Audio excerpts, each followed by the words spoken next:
Yeah, it depends on what the musician is using it for, There is a lot of these kind of new techniques that are very interesting, and, you know, in my opinion, those all need to be used in a way that's serving the music, in a useful way. You want to be able to express yourself and what you feel in your heart, with music. You don't want to just be banging on the guitar for a show. I mean, you could, but, that's not the real purpose of music to me anyway. I want to have a nice melody, something that's really emotionally effective, not just showing off, for the sake of it. I try to use these techniques in ways that are effective to people.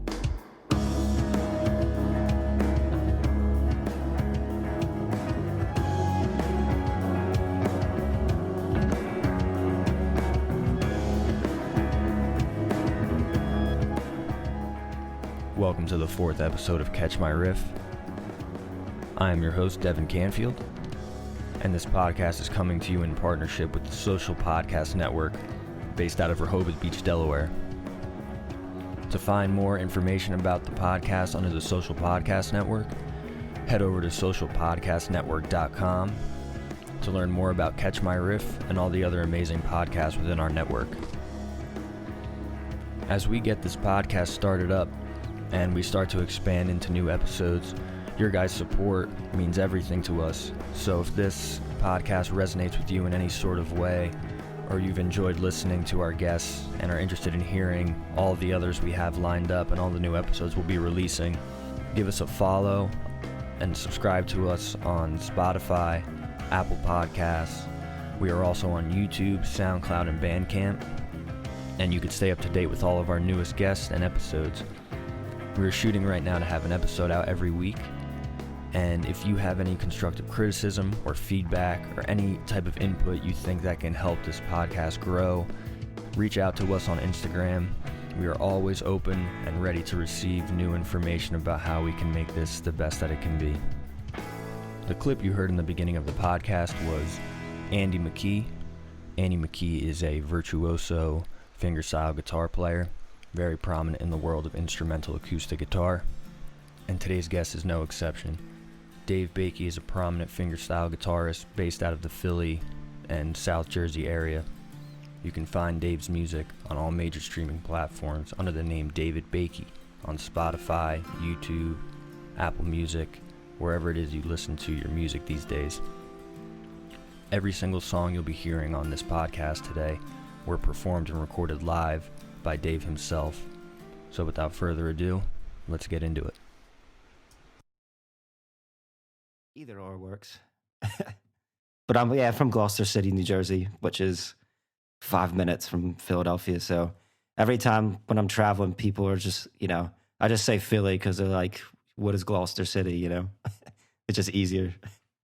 Well, I feel like Jersey is one of those states where you have so many small towns that just blend into one. I think Jersey's the most populated state by square mile, like most condensed. That's a fun fact. I want to steal that.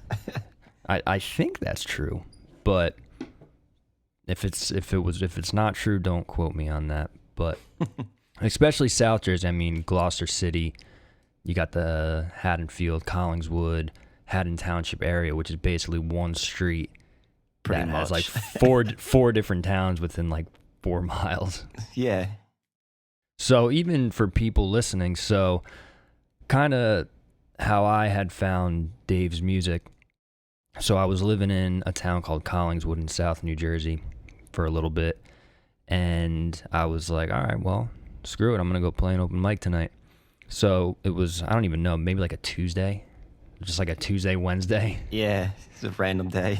Yeah, it wasn't like a Friday night or something like that. So I find this place in, what was it, Gloucester City? That was in Audubon, okay, which is the town next to Gloucester. So yeah, like you said, everything just runs together. They're basically close to the same.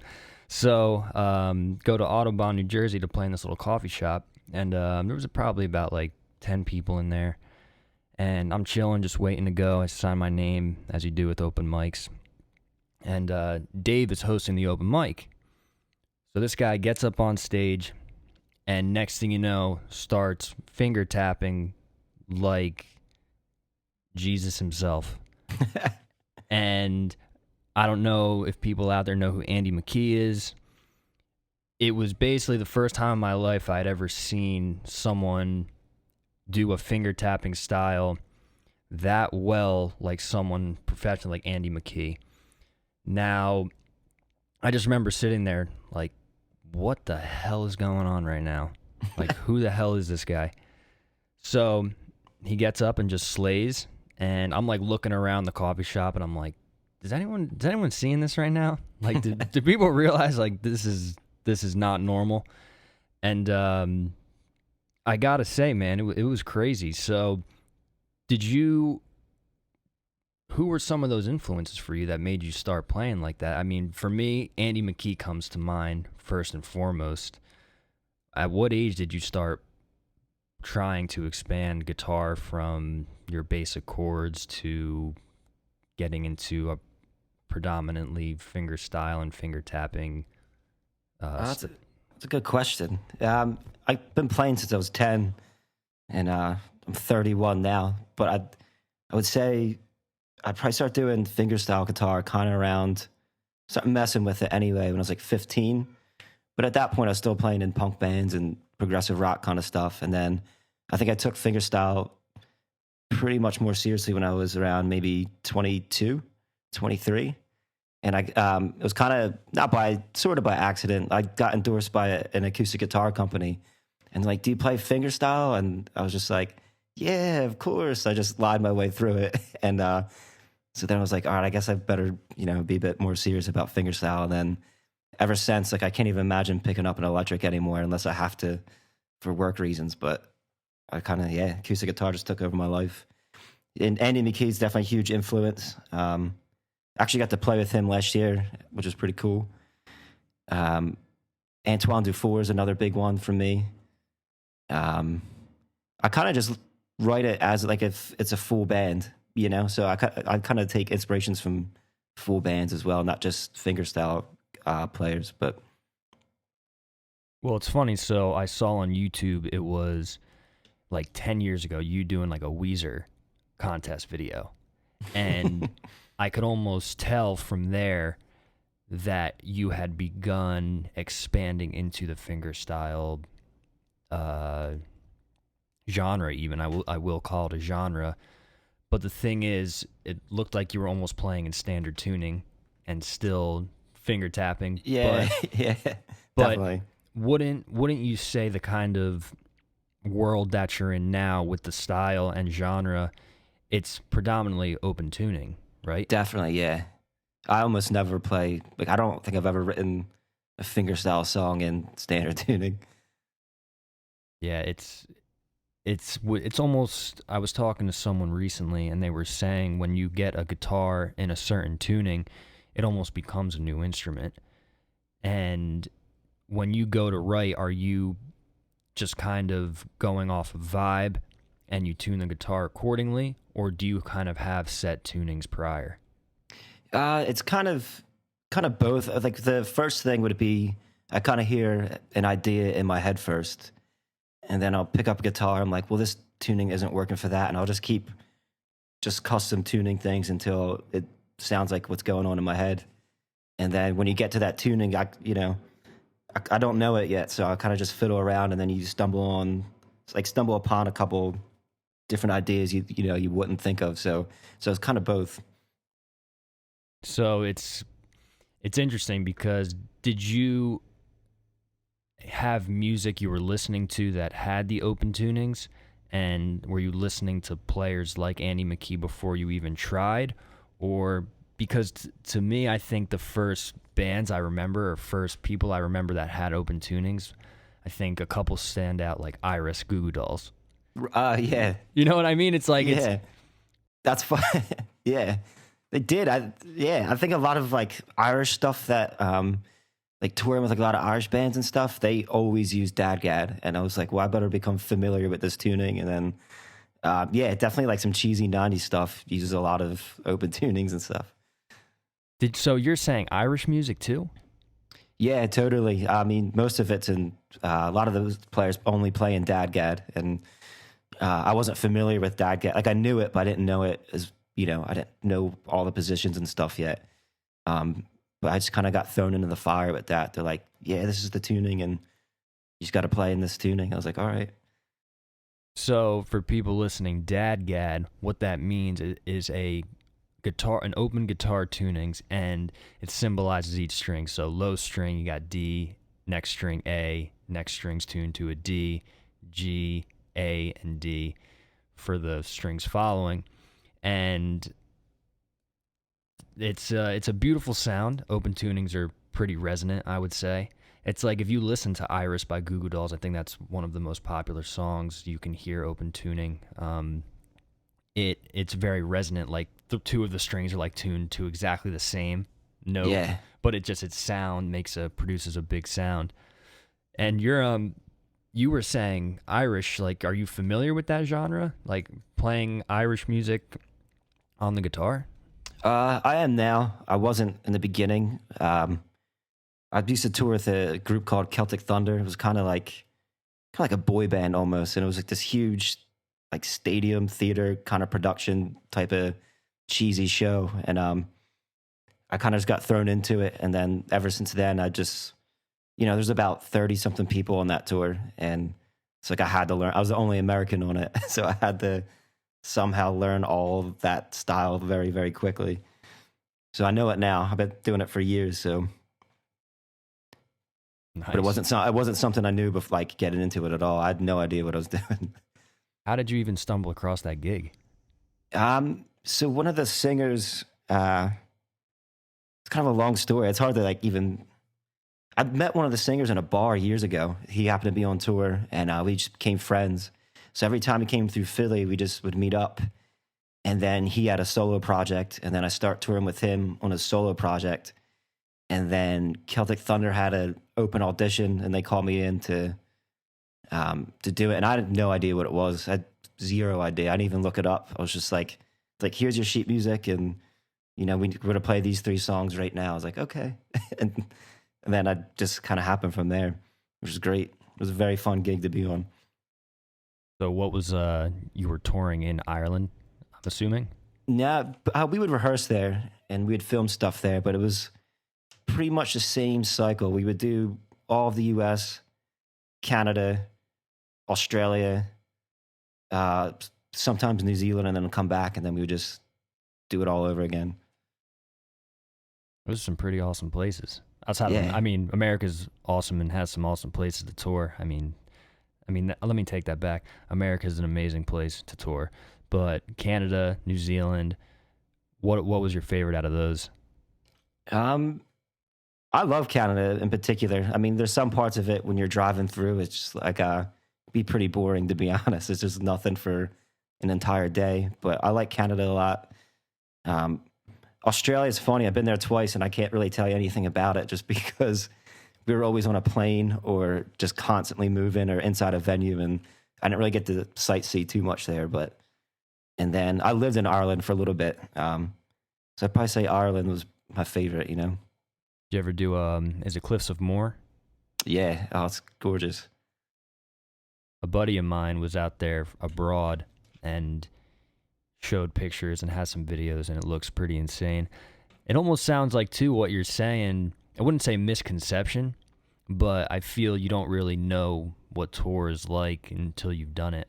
And I was watching, actually, an interview the other day with Tom DeLonge from Blink Windows and Airwaves, and they were asking about tour, and he was just kind of like, you play a show, you sleep, you wake up, you walk from the bus to a room in a venue that looks just like the one from the other day, and sometimes you miss the sun. And is that kind of what it felt like for you in a way? Doing the Celtic Thunder thing for sure, because it was a bus tour, so we really didn't have to do anything. We were pretty lucky, but it was like the bus felt like a time machine. You just wake up and same thing. You're in a different room, but it looks exactly like it did yesterday, and all the venue layouts are exactly the same. And I mean, you're there working all day. You're rehearsing and writing and doing all sorts of stuff. So it's really hard to get out and actually see the city. And when we have days off, we end up being in the middle of nowhere, like in a hotel somewhere. So you don't really get to see as much as people think you do. Do you have to create those opportunities if you did want to? Absolutely, yeah. And like when I first start touring a lot, I would always try to make sure I can get out. But then you get used to being there all the time, and you kind of just know what that area is like. So it kind of becomes secondhand. Yeah. You were saying you don't even really know what Australia was like. I don't know much about Australia. From what you remember, what was it like? There, it's hard. Like I mean, people are awesome too. Like everyone I met there was awesome. All of our crew was all Australians. They were great. Like certain cities I remember Sydney being really cool. Melbourne was awesome. In Brisbane, I remember like those three really standing out. But like I said, I didn't really get to see, like what I got to see of it was gorgeous. And it's really expensive. I remember that. Just like not even cost of living, you're just saying like stuff in general. You want to go buy water. It's just, everything is it's crazy. It's like New York. Yes. My God. That's awesome. So you were saying you grew up playing kind of punk, progressive stuff. What kind of bands can you refer to that you were either playing style-wise or that was influencing you at the time? Trying to think. So I guess like a big punk band I really like, I mean, to this day, is Propaganda. They have some crazy open tunings especially for a punk band, and the things the guy can sing and play at the same time are unbelievable. So like I really like those guys. Trying to think, like Circus Survive, like they're kind of like more psychedelic, but they have all sorts of crazy timings and stuff like that. So bands like that I definitely grew up on. Anybody that was doing something a bit different. So in terms of Circus Survive, we'll take a minute to kind of dive into them, because I think you can consider them a Philly area band, right? Yeah, definitely, yeah. I'd listen to them a lot. Huge influence for me. Anthony Green, I think, is a major influence to a lot of people. One of those, maybe you could say underground, not A-list guy. He's not like on the Justin Bieber scale, stuff like that, but huge, can influence people just the same. And I've always wondered, I'm like, what is their genre? Like, what is their...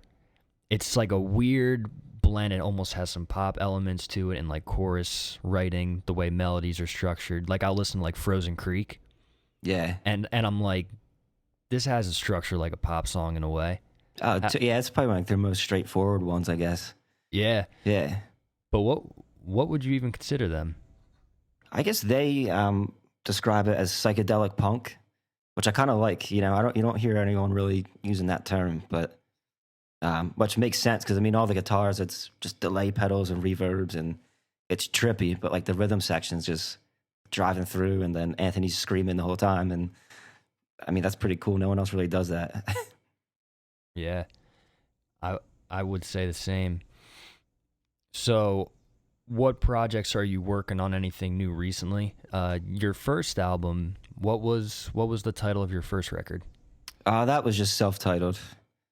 Yeah, so that came out in 2018, and now I'm working on a project with the drummer from Circus Survive. His name's Steve Clifford, and he's so good. Like he's amazing, and he's actually like not just as a drummer, but he's really good as a producer and. Just editing things and just coming up with really cool ideas. So we started this. Well, we actually met like 4 years ago. We were both living in Philly at the time, and we're like, yeah, we should meet up and we should jam and stuff. And like, yeah. But then he would be on tour, and then when he would get home, I would leave for tour. So we could just never link up. But with the COVID, we're both like, no better time than now to start working on this project. So we've been working together for the past like 3 or 4 months, I'd say. And at first we started just kind of sending files back and forth through the internet. But now we would like meeting up in person and just kind of in his studio and just writing and recording things, which is pretty cool. So it's still my style, like finger style, all acoustic guitar stuff, but with him playing drums. So it's almost like it kind of sounds like a Dillinger Escape Plan acoustic guitar version. I don't know. So you know who Dillinger is then? Yeah, I love Dillinger. You know their studio? You ever check out, it's Kevin's studio, the guitarist, Backroom Studios? Have you ever No. heard of that? Mm-mm. So Backroom Studios is actually in Rockaway, New Jersey, which is like 10 minutes from my house. So one of my very, very good friends growing up from middle school and high school is an engineer there. So any recordings we've ever done has been at Backroom. Bro, that studio is badass. I believe it. I mean, there's got like their production, if that's where they record everything, like their production value is just top notch, you know? Well, so Kevin from his tours and his career, I mean, he has a wall of amps with like 12 different heads, you know, like Friedman heads, All boutique heads you can't find anywhere else. Bogner, like all of these crazy, and he's got the cabs to go with it. And it kind of changed my life because the first time I heard a Friedman amp plugged into a Friedman cab, like 4x12, I was like, holy shit. Just sounds huge, probably. It's like guitars can sound like this. Yeah, I've never come across one in person, but if I do, I'm definitely going to play it. Well, hey, you know where this studio is now. So Yeah. I'm even going to make a note to myself to go back to this whole Steve Clifford. Is that what it is, Steve Clifford, you said? Yeah. To go back to this. And what we'll do now is share some of your music. So just because technology is an amazing thing, we can do these types of things. You recorded some live stuff yesterday so people can hear what an actual performance would sound like from you. And as we're sitting here talking about your style, you know, we might have some people that have never heard of finger style and finger tapping, the style of finger tapping or finger picking before. So we'll kind of give them an idea. Do you want, I'll let you pick, what are you thinking for people to hear first? Life Vest or Visitors from the Underground? Life Fest was the first single, and actually ties into kind of what we're talking about too, as far as tunings. And it's not Dadgad, but it's D, B, D, F sharp, A, D. So it's pretty close to like the Irish tunings we were talking about. So do you remember your tunings per song? Like if you had to sit down, you would almost remember what each one is. Oh man, no, I have a terrible memory. I actually, when I play live, I have a cheat sheet. I was going to say, I'm like, holy crap. Yeah, I never remember. Alrighty, so we'll go with Life Vest. We'll play that first. So the cool thing I would say about this is typically I could say to an artist, what's this about lyrically? Since this is all instrumental, I think the one thing I love about your music is it captures a mood, it captures an atmosphere. What were you trying to capture when you were recording this one? Did you have anything in mind, or afterwards when it was all finished up, did you say, oh, okay, this is what I was representing? No, they definitely all have meaning. People ask me that a lot. Just because there's not lyrics doesn't mean, you know, there wasn't a emotion behind it. Actually, most of these tracks are, well, the album was a mental health concept record. And this is the first song I wrote for it. And it's definitely the happiest one. But I was living in Ireland at the time, and I was just really stressed out and super depressed. And I just saw this, it was just said Life Vest, like this whole building, someone like paint it, just said Life Vest on it. And I was like, oh man, like I could really use like an actual life vest in real life because I'm just trying to stay afloat here, you know? And I went home. It's the only song I think in my life I wrote in one day, and this was that song.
All right.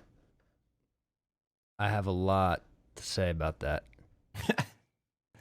I got to figure out where to even start. I got to take a deep breath real quick.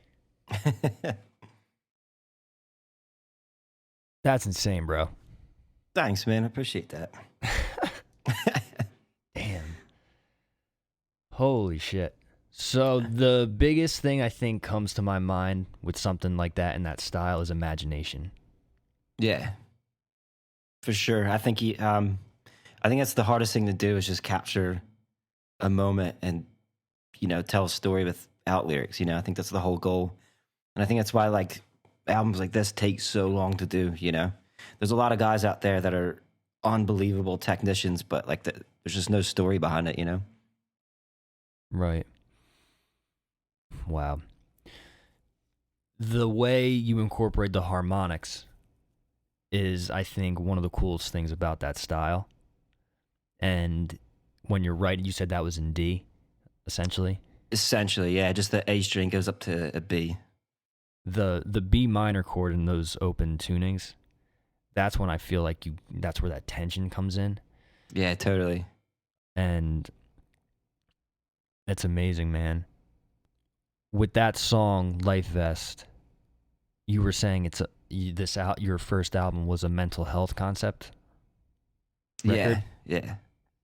I was just trying to not make it as dark as some of the songs came out to be. It was supposed to be more of like a positive lift up thing, But yeah, I think like, dealing with shitty mental health is something I've always dealt with. That's no secret. I think most people know that. So I kind of just felt like because I don't write lyrics, I kind of have to find a way to contribute to help people, that suffer through that as well somehow, So that's my contribution. That's the way I look at it. That's great. Mental health is a very important field of life anymore.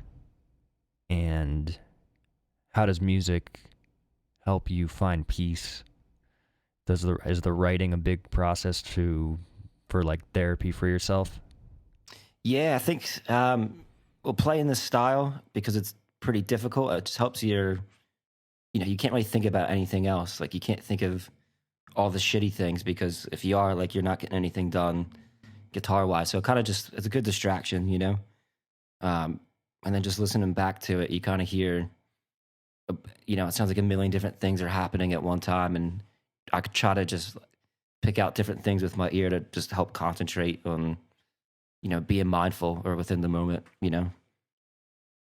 Is mental health something you've always dealt with for as long as you can remember, or was it something that kind of came later in your life?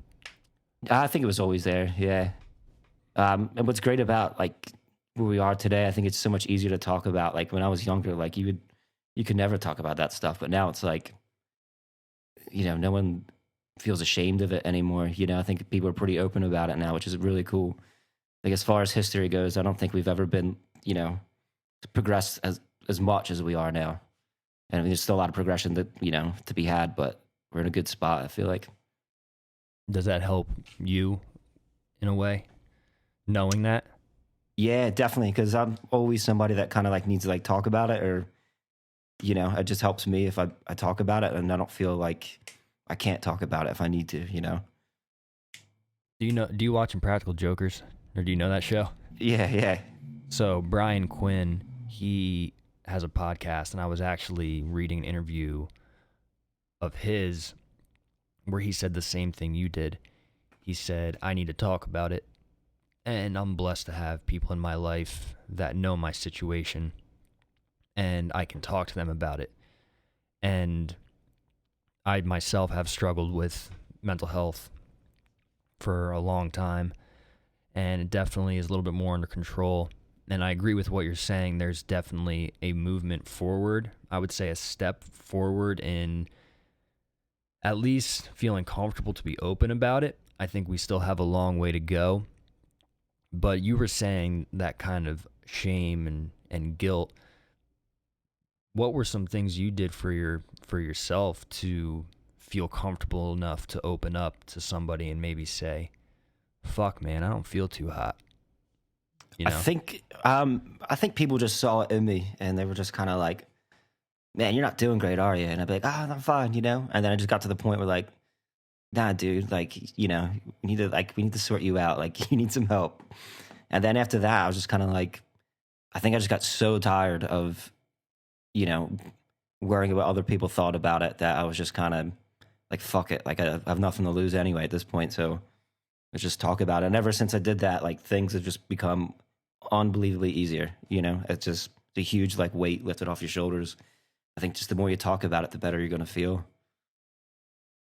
Was that with, did you have family or friends, or did you seek professional help personally?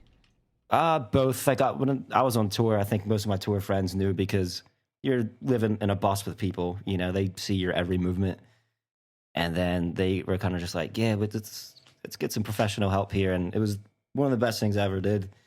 I mean, this was years ago now, but it was definitely one of the best things I've ever did. Like you know, just definitely helped me with pretty much everything. You know, and it only works if you're honest when you go in there. You gotta tell them the truth. You can't tell half truths. I'd say that's with anything in life too, you know? Absolutely.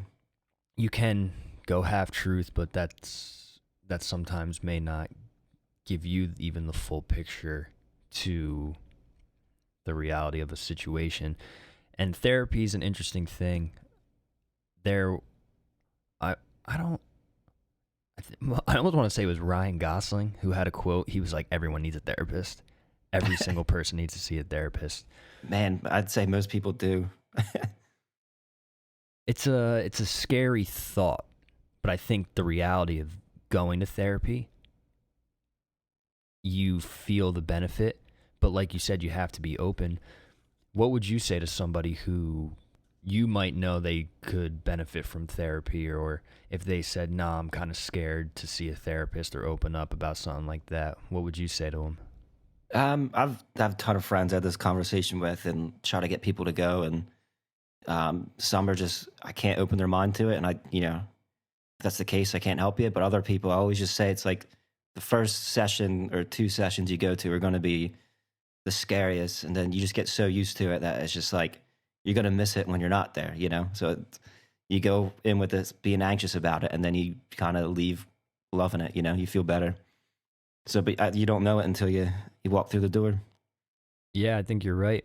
And the biggest realization too for a friend or family member, even still, is if they don't want the help, then your words are falling upon deaf ears.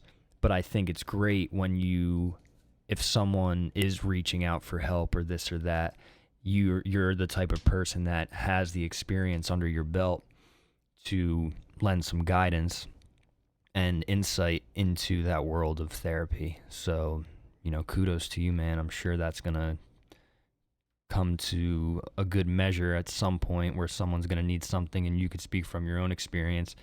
Do you find that even if someone came to you and they needed an outlet and you were there, do you almost feel it benefits you as well to kind of give them that guidance and insight? I don't know.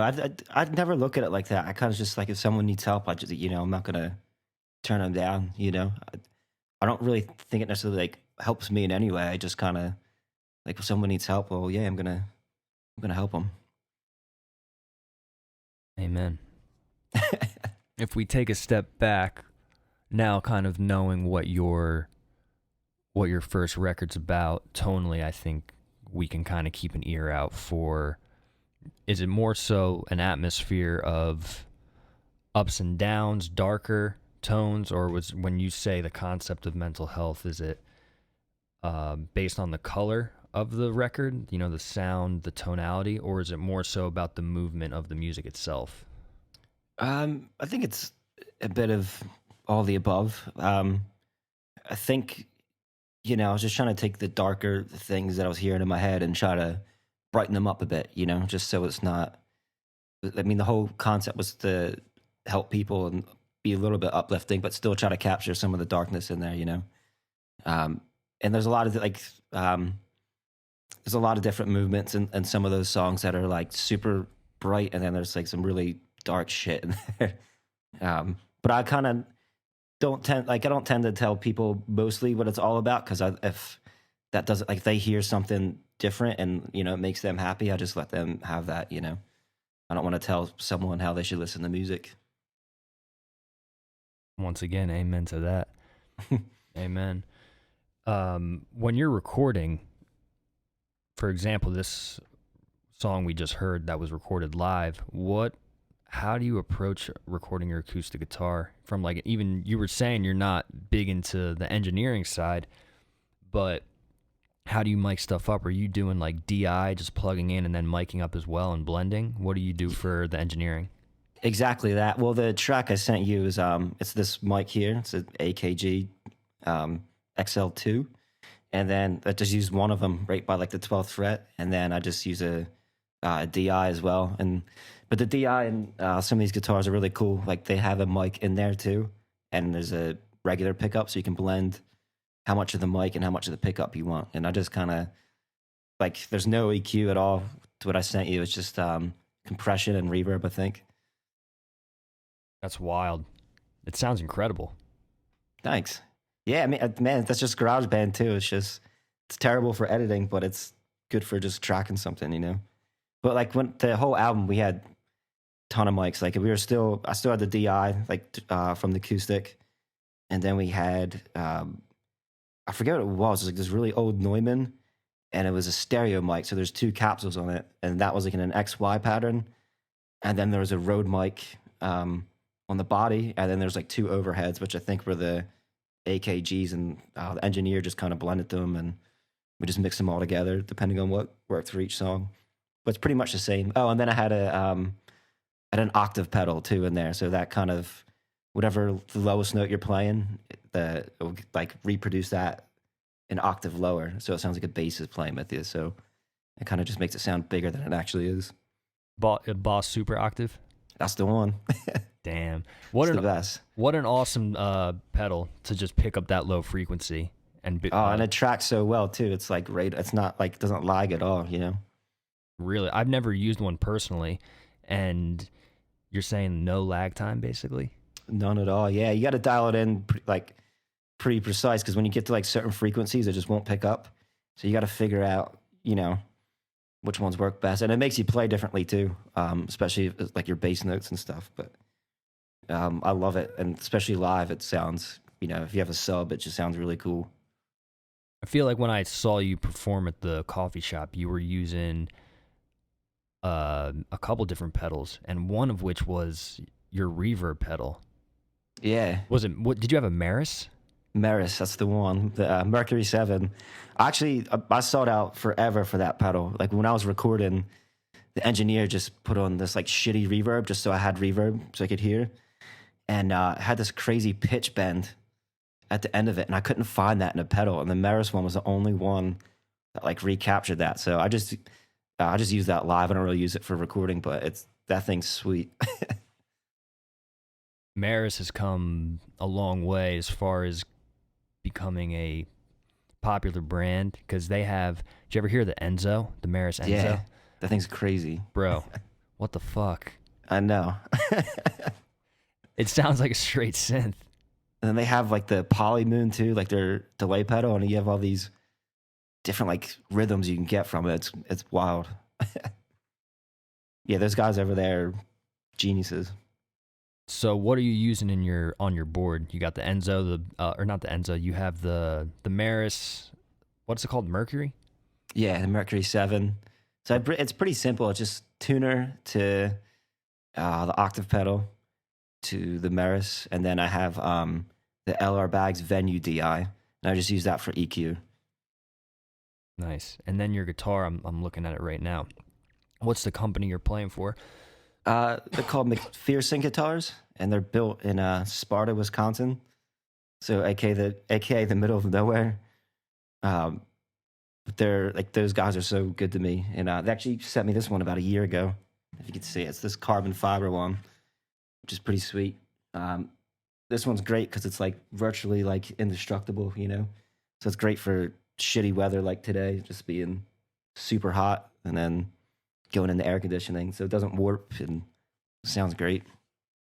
Now, do you need I'm assuming the production quality of these type of guitars for the style you're playing, what's the difference if you say just went to Guitar Center and picked up, say, like a Martin, as opposed to the ones you're playing? Could you still play your style on just a regular, say you had a Taylor CE like 514 or something, just a basic Taylor? Is it more difficult to play on a guitar like that?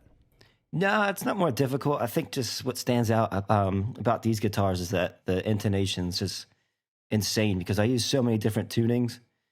And when you play on other guitars, like you play a chord shape and it's just still out of tune. But on these, it's like no matter where you play, it's in tune. And I've never found a guitar more in tune than that in my life. They're great.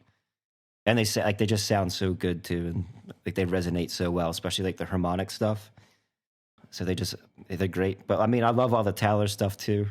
I love a lot of Martin stuff. I'm not really picky, but with these guitars, they're just the best that I've ever played in my life. They're great.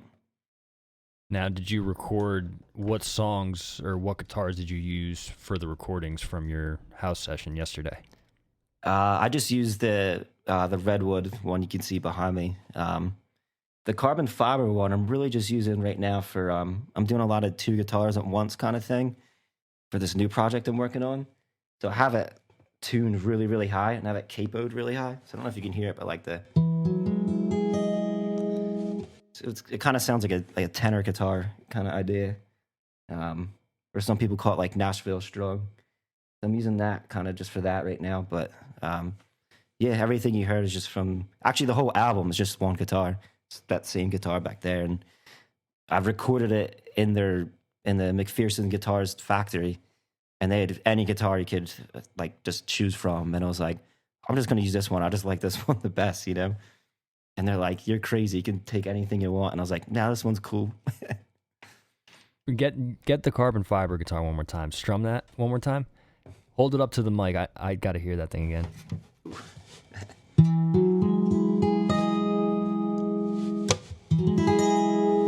So you kind of having a weird tuning. I think it's F, G, A, F, A, E. So it's pretty high, but I have it capoed on the 11th fret right now. Yeah, this thing's cool. It's got this cool pattern on it too. I don't know if you could see it, like that honeycomb kind of deal. For listeners, it is a carbon fiber guitar. It looks like a matte black body on the back, and the top of the guitar looks like a futuristic car top with with honeycombs on them. That's wicked, dude. That tuning sounds incredible. Cool. Yeah, steal it. Try it out. It's pretty cool. Well, that's the thing. My guitar, I don't even think could put a capo on the 11th fret. That's the highest I can get it on that one too. I think that's why I did it. But all right, well, we'll check this out real quick. So one more time, we got another song from Dave. We'll call it from the Dave House session recorded yesterday.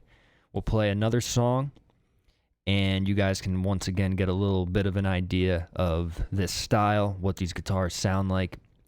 And we got, what's next? Visitors from the Underground. That's the one. What's the tuning for this one? I think the tuning for this one this is my favorite tuning. I should remember it too. I think it's C, G, D sharp, E, A, D. So it's pretty weird, but this one is actually about, I don't know if you know Laurel Hill Cemetery, just based outside Philly. It's a pretty famous cemetery, and it was kind of just inspired by that, just basically, the dead.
Oh yeah.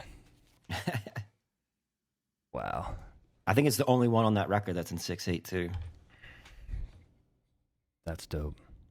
Thanks, man. The ending, it's a great dynamic choice on your part to just bring in those open chords like that. And then Thanks. come I was back trying to just go for a mosh pit thing, the world's first acoustic guitar mosh pit. in a graveyard. In a graveyard. I'll be there.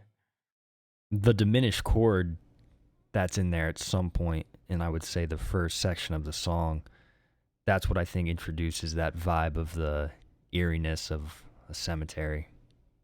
I don't know if it's a diminished chord or something, but it sounds like one. You'll hear on the actual record too. There's like some production value in there too. You hear kind of like the birds chirping from that cemetery we put in there in the beginning, and just weird kind of horror sound. Now, who do you produce your music with? I did it all myself, like producing wise, and then a guy in Philly actually, Dominic Principali, he engineered the whole thing, and then the people at McPherson Guitars. Well, Dom mixed it, and then people at McPherson Guitars, they recorded pretty much everything, and they mastered it as well. And then all like the production stuff on it, I did from home, just using like native instruments, and there's a program called Absinthe. I think most of the sounds are there. And then I had a Irish guy I'm friends with, Peter Sheridan. He did some keyboards and some synth stuff. And then I had an Italian guy that I know. He lives in Rome, and he did some, on the first track you heard earlier, he played upright bass on that. But yeah, for the most part, it's just us three that kind of put everything on there. And did you just meet these guys along your journey? Yeah, I've toured with both of those guys for a long time, and a bunch of different tours, and they're some of the best people you could have on the road with you, to be honest. And just like, they can play absolutely anything, like at the drop of a hat. It's crazy. They're so talented.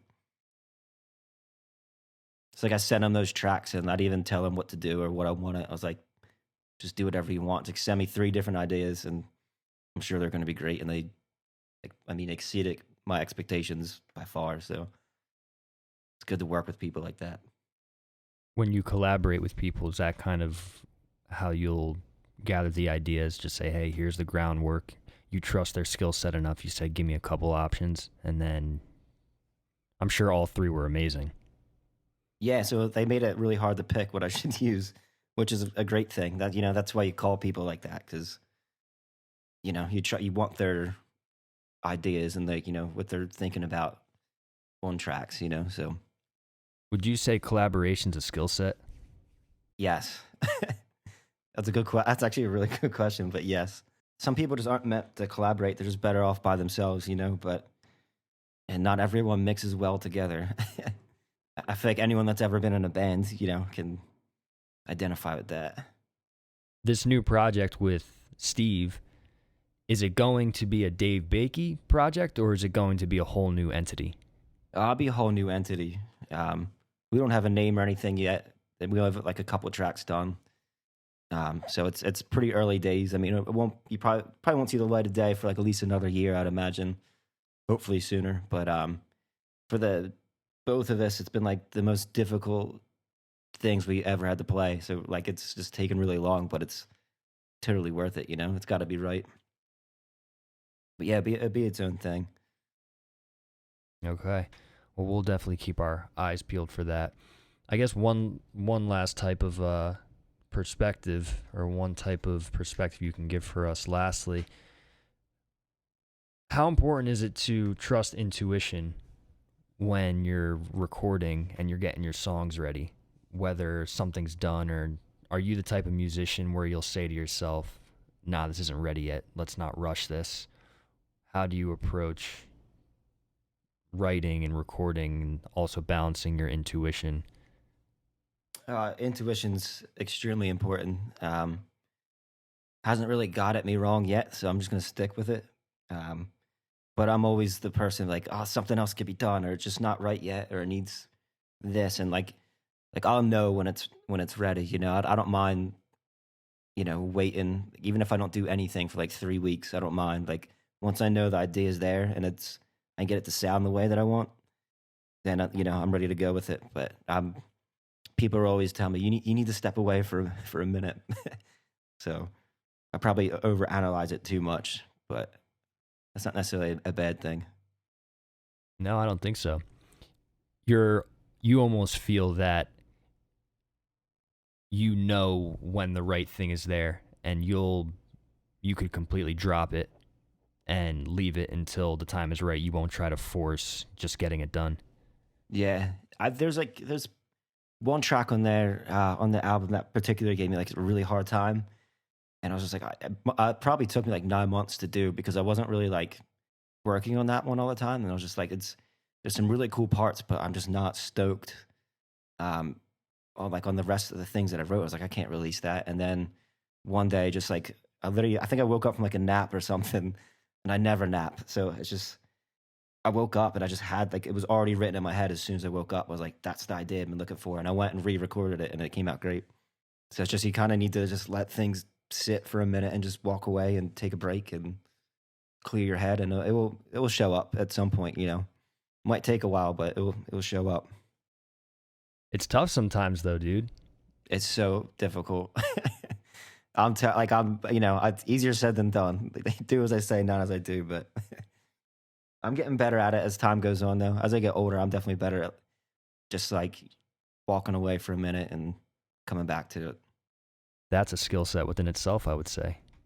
Yeah, I had to learn that one. Didn't come naturally. Well, listen, man. If someone we're hitting the hour mark, so if someone wants to check out your music, find you online, what do they got to do? So Instagram is just David Bakey. I think my Facebook's the exact same. And I think my Twitter's the same. Or just go to davebakey.com and everything will be on there. Well, I appreciate you taking the time, dude. Thanks for having me, man. I'm honored to do this. So we're going to have a song that we're going to kind of have a send-off here. So like with the other two, if you don't mind, what were you trying to capture here, or what did you gain from reflecting on this one? This is actually the last song I wrote for the record. We had like a hold up for like a contract thing, so it was just like, let me try to get another song that I really like, something I'm proud of. And at that time, I was going through some really difficult shit, and it's kind of about trying something you've never tried, but you don't know if you're going to get let down or if it's going to be a huge blow up, But that's kind of what that song's about, is just trying something you never tried before. And you don't know the result until you just, test the waters and just do it.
That song we just heard was called Testing the Waters, off Dave Bakey's first album, entitled David Bakey.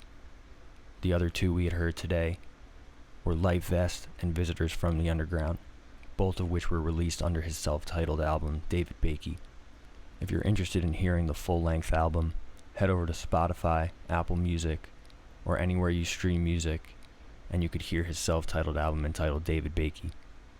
Be sure to follow Dave on Instagram under the handle Dave Bakey as he unravels his new projects and new material. Stay up to date with all of our episodes by subscribing, liking, and following us on YouTube, Instagram, Spotify, Apple Podcasts, SoundCloud, and Bandcamp. Thank you for tuning in, and see you next episode.